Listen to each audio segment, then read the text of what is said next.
Attention, citizens of planet Earth. This is a public service announcement.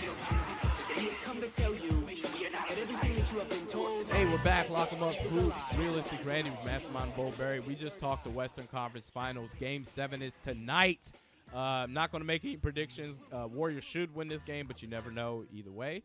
Let's go to the Eastern Conference. LeBron James, the Cleveland Cavaliers, they are going to represent the East in the NBA Finals.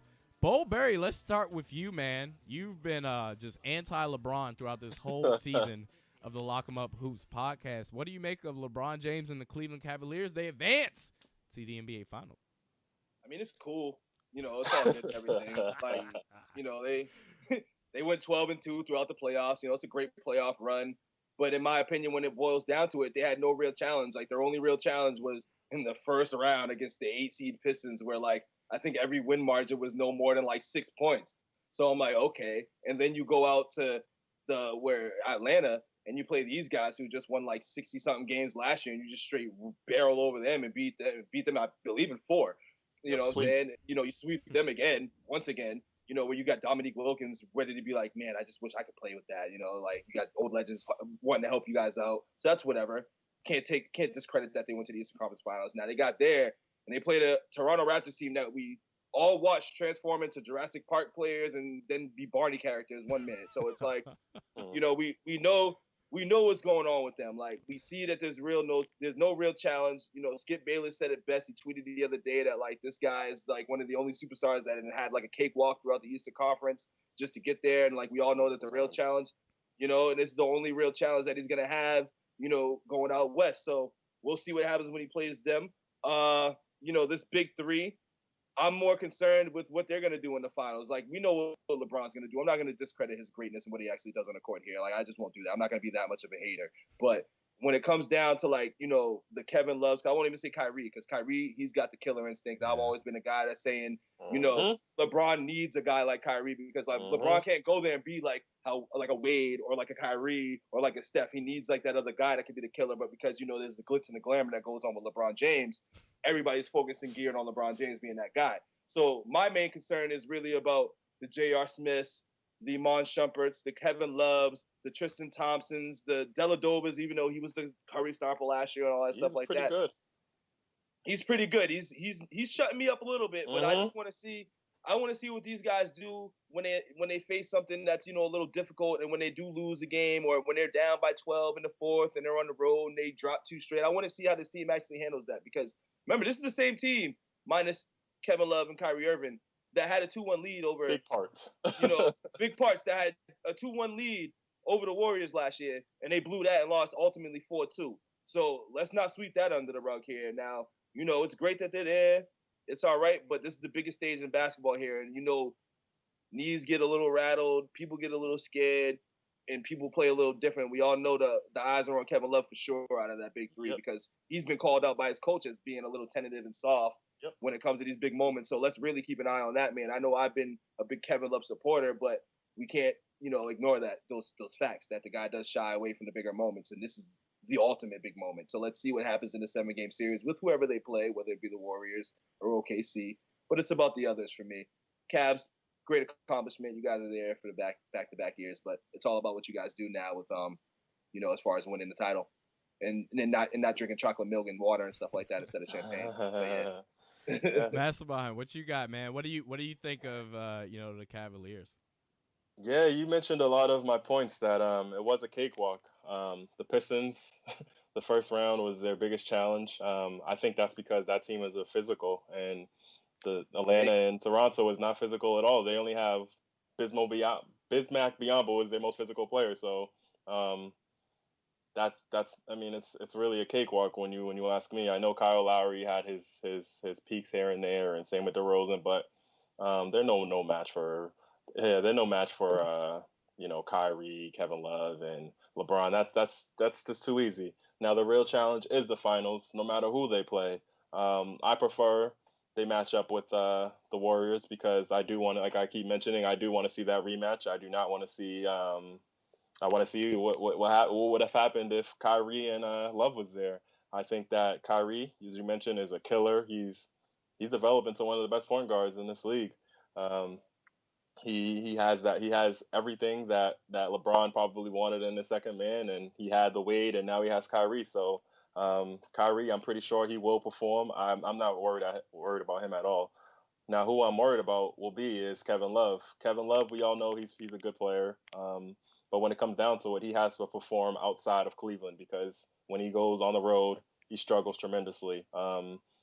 It's so they're going to need him if they're going to win in the finals. Without him, they're definitely not going to win unless Kyrie and LeBron just go absolutely crazy every single night. That's why they call the big three. They need the big three to show up. J.R. Smith, you mentioned J.R. Smith. J.R. Smith, he looks pretty well. He looks pretty good to me right now. He's been making some really big shots. I don't think he's really struggled this year. I think a guy like LeBron and Tyronn Lue is really good for him because those guys will be really on him if he doesn't play well. And exactly. He's a mental guy, but he is a wild card. But if he's hitting his threes, they'll be hard to beat. Tristan played awful against Toronto Raptors. So the $80 million man. $80 million man. Yeah, he's gonna have to step up if they want to win because whoever they play next round, it will be physical with him. Whether it's Ibaka, Adams, or Draymond and Bogut, because those guys are really physical. But we'll see. We'll see what happens when he gets there. But I think Cleveland, whoever they play, I think they're gonna give them a run for the money. They definitely have a shot of winning it. There's no excuse this year for LeBron if he loses this because he has the team he wanted and he has the team he constructed. So even Channing Frye is contributing. So that guy when he gets hot, he has the 2K badge with the microwave. So if he gets hot, it's over too. So we'll see. That's my take on this on the Cleveland Cavaliers. Yeah, I think we all owe an apology to Channing Frye because when he got traded to the Cleveland Cavaliers, we all just basically said, "Oh, what's he going to do?" And when I was actually, dismissing that trade, look, when it comes to LeBron James teams, when they get veterans, it all sounds fantastic. Like, oh yeah, we're gonna implement them, but they always end up like James Jones or Mike Miller in certain cases where you just get tossed at the end Mike of the Miller bench. was a valuable piece. At some points, in Miami, some points in Miami. But then when he went to Cleveland, he was with Cleveland last year, right? I forgot about that. Was it last year? Yeah. You see what I'm saying? That didn't matter. Though. Different scenario. The veterans. Oh, we're gonna add these veterans. So I thought it was gonna be the same thing. What do I think about Cleveland? I've been screaming this since the beginning. We don't know what this team's about until the NBA Finals start. And you guys are right. There is no excuse this year. They've got the players. All their players are healthy. LeBron got the coach he wanted. Everything you want is right there. But I'm not going to blame LeBron for the East being weak. But at the same time, he has not so much a favorable record in the NBA Finals. I mean, 2-4. 2-4. Now, if you go 2-5, look, this is the one NBA Finals. This is the one NBA Finals where after that, I don't want to hear if LeBron James manages to lose this finals. That is it. There's nothing else to talk about. All the LeBron James apologists, you can go somewhere. Get yourself some grapefruits. Go see what sales are going on at the local Walmart. Do whatever it is you want to do because don't waste your time. Research. Don't waste your time sitting here saying, LeBron did, and he needed this and this didn't happen. No, you got the players. The big three is healthy. You've got Tyronn Lue. There's absolutely nothing to talk about. So third best all time according to NBA.com. So. I don't know what that was about, but the flip side is I'm not going to blame LeBron James. The Eastern Conference has been a joke. You guys said it. The Detroit Pistons was the best series to watch against the Cleveland Cavaliers. I know Toronto, they got 2 wins, probably off emotion, at Jurassic Park, everything. But Detroit was the only team that played them straight up. They had chances to actually win games at the end, but they screwed it up. But I don't. Just an experience.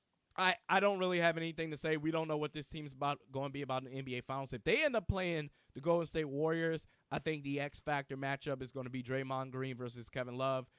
Kevin Love can be spotty. He can be streaky. Draymond Green, we're talking about Space Jam 2. LeBron James, he's going to be in Space Jam 2. The Monstars must have just came. All 5 of the Monstars must have just came in and collectively took Draymond Green's powers because he has been reduced to a role player. It's been awful. Yeah. So I believe those two, they've been having their Matchups. ups and downs. That matchup may be key because LeBron James, Kyrie Irving versus Steph Curry and Klay Thompson, they may cancel each other out. And then after that, what are you going to get from the rest of everyone else? So, but can I state on that a little bit, just because, like, you know, if you remember what happened last year, Draymond played awful the first, I believe, like 2 games because he had the same move because they went big on him, and he had the same move where he did that whack floater over Mozgov the whole time. It just wasn't falling the first 2 games. And then they adjusted and went small, and he actually played really well. So I'm looking at this as being a matchup problem for Draymond Green for some reason. I don't know what it is about those OKC boys and those trades over there, but they really got him out of his element, and I'm not gonna write him off as even not being a top 10 player. Not writing him off. You know, I know you're loving this realistic Randy, seeing this performance from this man, and it's really holding weight to your case. It's holding weight. Yeah. You know, and I'm not gonna take that away, but I'm just gonna chalk that up as a matchup thing because we see what he did in every other matchup, and this OKC team is just too much for him, I guess, and they don't have those same big men over in Cleveland as well. Those are different skilled big men. So I'm glad you brought up the is LeBron's legacy done. Now I wouldn't going back in history. Jerry West was like 1-8 in the finals, and this man is a logo. So things can change for LeBron as well. Okay, so can I also say? Oh, I'm gonna save it. Yeah, we got another segment actually to talk about. Yeah, we might want to save this as far as Cleveland. All right, so LeBron James, he's going to his 6th straight NBA Finals. Yeah, let's take a quick break real quick because we'll touch on that more as far as LeBron James specifically, and what this means for his. You called him LeBrunch, actually. I remember that too.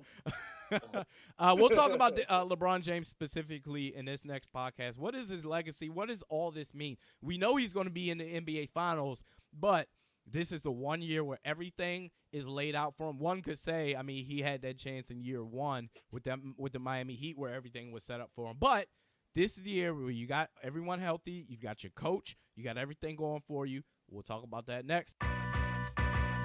Attention, citizens of planet Earth. This is a public service announcement. We have come to tell you that everything that you have been told